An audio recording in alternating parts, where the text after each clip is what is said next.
ਅਕਾਲ, ਸਲਾਮ ਅਲੈਕੁਮ, ਨਮਸਕਾਰ ਜੀ। ਮੈਂ ਹਾਂ ਜਸਵਿੰਦਰ ਸਿੰਘ ਤੇ ਅੱਜ ਅਸੀਂ ਚੰਡੀਗੜ੍ਹ ਪਹੁੰਚੇ ਹਾਂ ਜੋ ਕਿ ਇੱਕ ਖਾਸ ਇੰਦੂ ਜੋ ਸ਼ਰਮਾ ਜੀ ਦੀ ਜੋ ਬੁੱਕਸ ਰਿਲੀਜ਼ ਹੋਣ ਜਾ ਰਹੀ ਹੈ।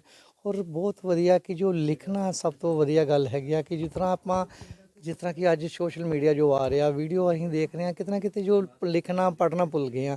ਉਹਦੇ ਵਿੱਚ ਨਵੇਂ ਸਾਲ ਦੀ ਜਿਹੜੀ ਸ਼ੁਰੂਆਤ ਕਰਨਾ ਇੱਕ ਬੜੀ ਖਾਸ ਗੱਲ ਹੈਗੀ ਹੈ ਕਿ ਸਾਡਾ ਲਿਖਣਾ ਜਿਹੜਾ ਕਿ ਕਿਤੇ ਨਾ ਕਿਤੇ ਬੈਕ ਸਾਨੂੰ ਇਸ ਪਾਸੇ ਆਉਣਾ ਚਾਹਣ। ਤੇ ਗੱਲਬਾਤ ਕਰ ਰਹੇ ਹਾਂ जी मैम, नमस्कार जी। नमस्कार सर। और मैम जैसे कि आपकी जो बुक्स रिलीज होने जा रही है, नए साल का आगाज़ है, तो क्या कहना चाहते हैं? मैं बहुत खुश हूँ। नए साल की नई शुरुआत मेरी बुलाता है आसमान के साथ। जी मेरी इसमें 71 कविताएं हैं जी जी जो मेरी रूह से निकले लफ्ज़ हैं और डेफिनेटली सबकी रूह तक जाने वाले हैं, क्योंकि ये आम सबके जीवन में होने वाली घटनाओं पर बेस्ड है। इसमें लाडली बिटिया, अब ना सहेंगी बेटियाँ, जी जी ख्वाहिशें, कुछ सपने अधूरे से, जी जी रो मत और महज एक जिस्म नहीं, हसीन ख्वाब और ख्याल भी हूँ मैं। बहुत सी ऐसी थीम पर डिफरेंट कविताएं हैं और जब आप इनसे गुजरेंगे, जब आप इनको पढ़ेंगे तो आपको लगेगा कि इंदु बिल्कुल पास में बैठ के गुनगुना रही है और आप सुन रहे हैं। तो कुछ ऐसी ही कविताएं हैं मेरी। जी जी। जी।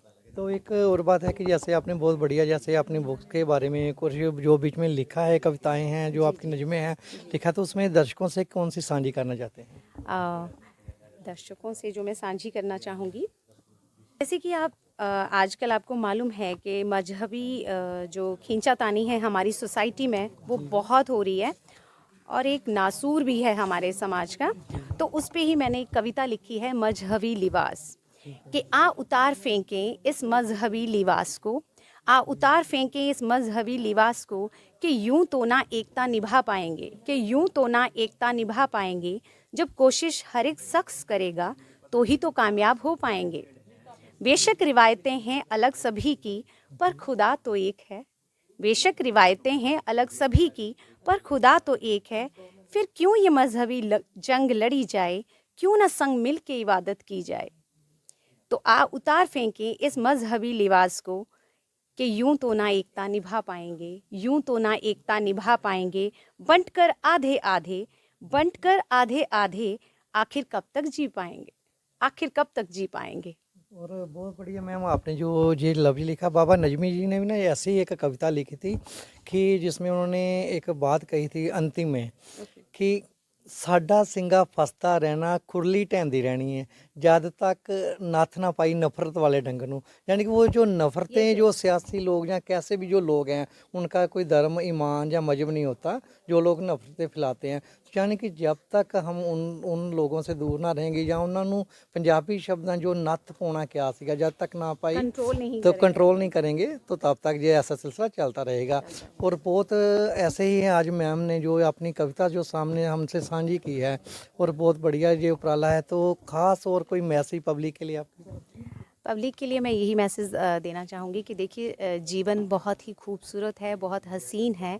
तो इसे प्रेम से जिया जाए, इसे प्रेम से ही प्रेम के रंगों में रहकर जिया जाए तो बहुत उम्दा है। ये कायनात बहुत खूबसूरत है और इसका हमें भरपूर लुत्फ़ उठाना चाहिए। हमें आपसी भाईचारे में रहना चाहिए और ख़ासकर नारी का सम्मान करना चाहिए और माता पिता का, जो कि बहुत ज़रूरी है मेरे हिसाब से। और एक और चलते हुए एक हम बात करना चाहते हैं कि जैसे आप इतना जो आज कार्य कर रहे हैं, आपकी पुस्तक रिलीज होने जा रही है, इसमें कोई कठिनाइयाँ आई हों, कुछ प्रॉब्लम या सहयोग जिनका, उनके बारे में कुछ कहना चाहते हैं? सहयोग सबसे पहले मेरे परिवार का, मेरे माता पिता का, जिन्होंने मुझे मेरी इतनी अच्छी अपब्रिंगिंग की है, मेरे भाई बहनों का, मेरे जीवन साथी मिस्टर सुशील जी जो यहीं मेरे साथ मौजूद हैं और मेरी हर कविता को सबसे पहले उन्होंने ही सुना और उन्होंने ही सराहा और एक हौसला मुझे दिया कि नहीं, तुम बहुत अच्छा कर रही हो और तुम बढ़ती रहो, मैं तुम्हारे साथ हूँ। उसके बाद मेरे गुरुओं की ब्लेसिंग्स, डॉक्टर अशोक अग्रवाल नूर साहब जी जो मेरे गुरु हैं, जिन्होंने मुझे गाइड किया और आज इस मंच पर आपके साथ मैं बात कर रही हूँ, ये उन्हीं की क्रेडिट इसका उन्हीं को जाता है कि वो इतने हेल्पफुल हैं, मुझे सही ट्रैक पर ला रहे हैं। और डेफिनेटली मैं अपनी सपनों को साकार करूंगी, क्योंकि अब शुरुआत हो चुकी है और मैं एक राइट ट्रैक पर आ चुकी हूँ। और मैम आपके इसी बात पे एक बाबा नजमी जी का शेर बोलना चाहता हूँ। और बोलते हैं पंजाबी में, आपने बहुत से जो स्टेज शो पे भी देखा होगा, बड़े बेहिम्मते होंदे ने जो शिकवा करन मुकद्दरां दा, उगन वाले उग पैंदे ने सीना पाड़ के पत्थरां दा। और बाबा नजमी जी से मैं ननकाना साहब में मिला हूँ और बहुत बढ़िया उनका स्वभाव रहा। और साथ में उनके और भी राइटर थे जो सामने मिले थे, लाहौर में मिले थे। और आज आप जो किताब का लिखना, और एक बात हम ये भी कह सकते हैं कि सुनने से ज़्यादा हमें कान सहन होना चाहिए और बोलने से ज़्यादा हमें कुछ सुनना भी चाहिए। और सुनना बहुत ज़रूरी है, क्योंकि जब तक आप सुनेंगे नहीं तब तक मेरे हिसाब से आप अच्छा बोलेंगे नहीं, आप अच्छा लिखेंगे नहीं। तो सुनना, वैसे भी टीचिंग में हम लोग, जैसे मैं टीचर हूँ तो टीचिंग में भी हम LSRW पे वर्क करते हैं। पहले लिसनिंग, फिर स्पीकिंग, फिर रीडिंग, देन लास्ट में हम लोग राइटिंग पे आते हैं। तो इन स्किल्स को आपको सीखना ज़रूरी होता है। और हम भी दुआ करते हैं कि आपकी जो किताब आ रही है और जो लोग पढ़ें और आपके उस जो आप सोच एक लेकर चले हैं और उस पर खरा उतरें और कुछ से सीखें और आपको भी उसका बेस्ट विशेष मिले। Thank you so much sir. ठीक है। और चंडीगढ़ तो जसविंदर सिंह जो कि ਅੱਜ ਅਸੀਂ ਖਾਸ ਇੱਕ ਜੋ ਇੱਕ ਕਵਰੀ ਔਰ ਕਵਿਤਾ ਭਾਵੀ ਜੋ ਸੰਮੇਲਨ ਹੋ ਰਿਹਾ ਨਾਲ ਔਰ ਪੁਸਤਕ ਦਾ ਰਿਲੀਜ਼ ਹੋ ਰਿਹਾ, ਉਸ ਸਾਰੇ ਦੀ ਵੀਡੀਓ ਕਵਰੀ ਵੀ ਲੈ ਕੇ ਆਪਦੇ ਤੱਕ ਪਹੁੰਚਾਂਗੇ। ਜਸਵਿੰਦਰ ਸਿੰਘ ਚੰਡੀਗੜ੍ਹ ਤੋਂ ਜੀ, ਧੰਨਵਾਦ। ਮੇਰੇ ਵੱਲੋਂ ਯਾਨੀ ਸੁਰਿੰਦਰ ਫਰਿਸ਼ਤਾ ਔਰ ਭੁੱਲੇ ਸ਼ਾਹ ਵੱਲੋਂ ਪਿਆਰ ਭਰੀ ਸਤਿ ਸ੍ਰੀ ਅਕਾਲ, ਨਮਸਕਾਰ, ਨਮਸਤੇ, ਆਦਾਬ। ਤੇ ਤੁਹਾਨੂੰ ਜਾਣ ਕੇ ਬੜੀ ਖੁਸ਼ੀ ਹੋਵੇਗੀ, ਪਦਰੂ ਫਿਲਮ ਪ੍ਰੋਡਕਸ਼ਨ ਵੱਲੋਂ ਇੱਕ ਬਹੁਤ ਹੀ ਵਧੀਆ ਸ਼ੋਅ ਆਰਗੇਨਾਈਜ਼ ਕੀਤਾ ਗਿਆ ਹੈ ਔਰ ਇਹਦੇ ਵਿੱਚ ਸਿੰਗਿੰਗ ਦਾ ਮੁਕਾਬਲਾ ਹੋਏਗਾ।